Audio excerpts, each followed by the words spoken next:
very public-spirited public prosecutor, the DPP, Paula Llewellyn, is in the news again. And she is repeating and re-emphasizing what she has been talking about with us for some weeks now. The increasing incidence of child sex abuse cases coming to her office to be prosecuted. And it's all over the papers this morning because she gave a speech yesterday rightfully calling on Jamaicans to form what she calls an alliance of the law-abiding to tackle this scourge of child abuse across our country. According to the DPP Paula Llewellyn, there are now high levels of sex crimes against our children. She said that more well-thinking Jamaicans must reject this misconception surrounding the sexual abuse of our children. Here's Ricardo Brooks' story on it. Addressing a meeting of the Rotary Club of downtown Kingston yesterday, the DPP told the gathering that she's increasingly dealing with sexual abuse cases that shock her conscience. The seasoned prosecutor recounted one particular case of a stepfather who had abused his 6-year-old stepdaughter. The DPP says the case shook her to the core. The child, even after the accused had been arrested, her stepfather, leaving the mother there, who she would visit from time to time, she lived with the aunt. She was still wet in her bed. She was still defecating in her bed. She was still having a lot of nightmares. And when the aunt made inquiries and really sat her down, because the child was very intelligent, it was discovered.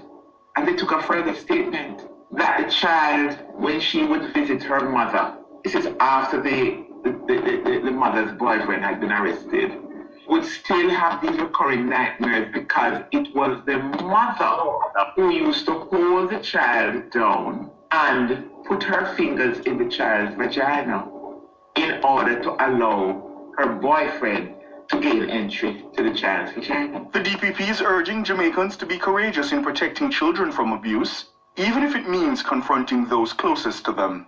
Ms. Llewellyn says citizens must be vigilant in order to identify the signs that lead to the abuse of the nation's children. Lack of supervision, careless parenting, sometimes ignorance, and disbelief in some of these cultural myths that can cause willful blindness on the part of others. So each and every one of us, I charge you to be part of the alliance of the law-abiding, to be unafraid, not to be willfully blind, to be prepared to stand up and be counted, and to call out even your friend, even a member of your family, if you suspect that they are engaged in some form of child abuse. The DPP is also warning mothers who neglect their children or cause them to be sexually exploited that she will not hesitate to prosecute them. If it is that I get a file that shows clearly the ingredients of the offense of breaching of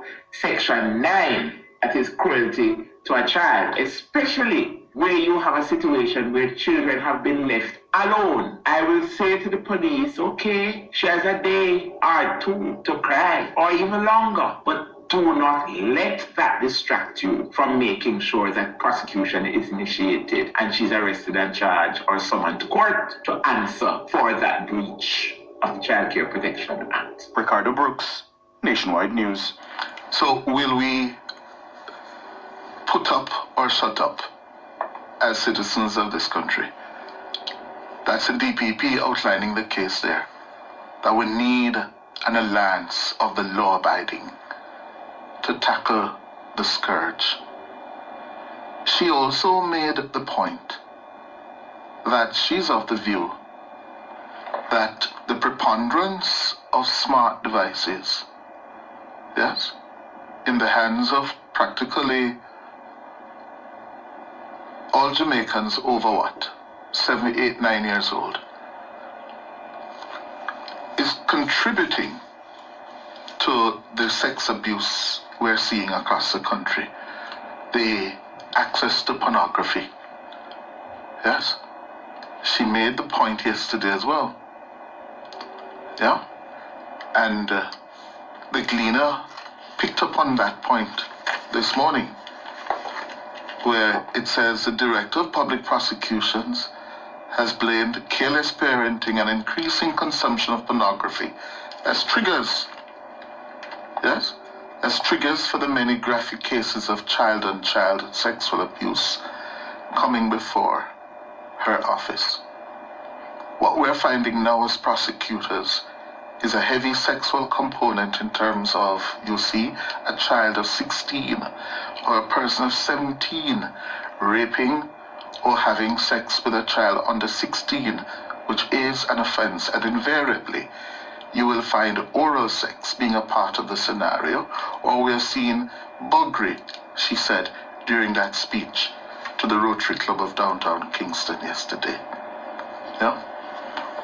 And parenting, community raising, very, very important if we're going to have any semblance of pushing back against this. Yeah? And the DPP is urging us to take greater responsibility. And I join her with that. I join her. We should all join her with that. Yeah? She also dealt with the issue of sentencing guidelines yesterday.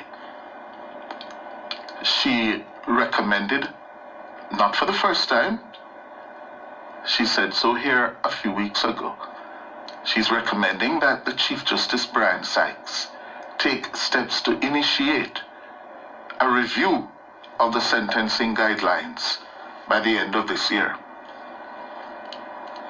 Last week, you'll recall that Court of Appeal reduction of the life sentence of a man convicted of incest. Right? The DPP says while the guidelines are the purview of the judges, she believes it's time to take a second look at them. It was always envisaged, that is my understanding, that because it's a living document, it would be liable to be reviewed. I'm just saying that certainly at the next criminal case management meeting, I believe it would be appropriate, and I'm speaking as a humble prosecutor, so it's not really my purview, it's judiciary. But as a humble prosecutor and as a member of the criminal case management steering committee, I will be prepared to seek the leave of the Chief Justice and make a suggestion that perhaps by the end of the year, the steering committee under the chairmanship of the Chief Justice could consider reviewing the sentencing guidelines.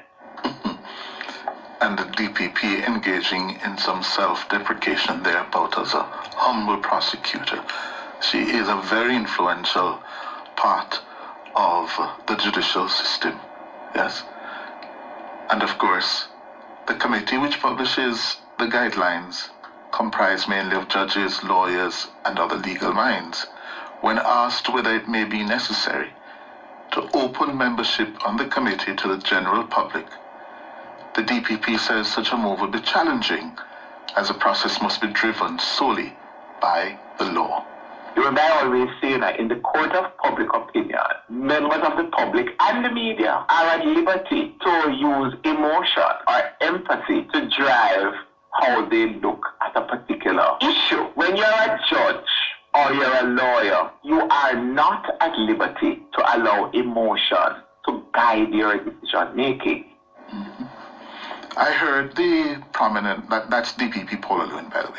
I heard a discussion on this very issue this morning on Nationwide with QC Champagny, Peter Champagny, and his position was a little bit more nuanced. Yes, he's saying he's not sure, but he can't see at the same time any harm that the input of the public would have in that process. It's a discussion we should have, yes. I wonder if we'll get a position from Chief Justice Sykes.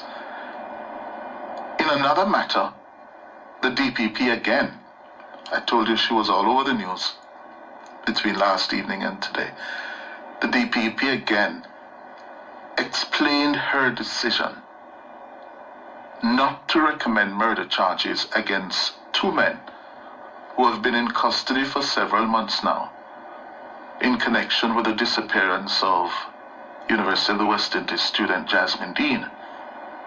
The men who have been in custody are 40-year-old Tamar Henry and 36-year-old Gregory Wright.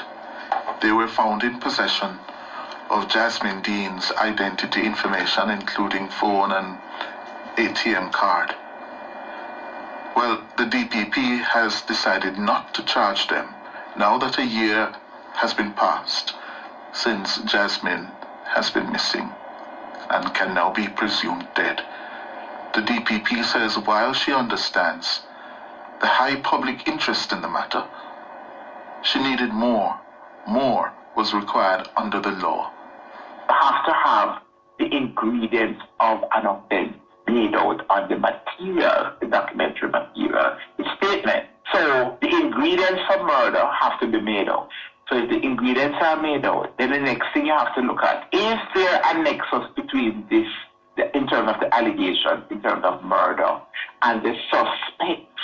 That is a legal decision. It has nothing to do with how sorry we are about the tragic circumstances of the disappearance of Mr. Dean. When we look at the material, we have to see on it a reasonable prospect of conviction for the offense of murder.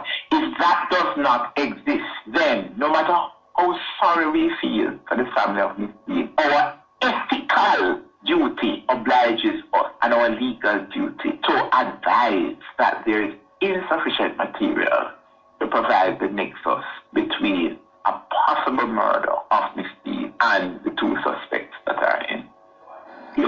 Paula Llewellyn, Director of Public Prosecutions. In fact, yesterday the police announced that they would be redoubling their efforts to try to identify more evidence. Yes, more evidence to provide that nexus, that link, between the death of Jasmine Dean and those two men, or any other person for that matter. It's time for the break. After the break, a story on the front pages of both papers this morning. Bail denied. Beachy Stout likely to hire assassin, says judge. My hands were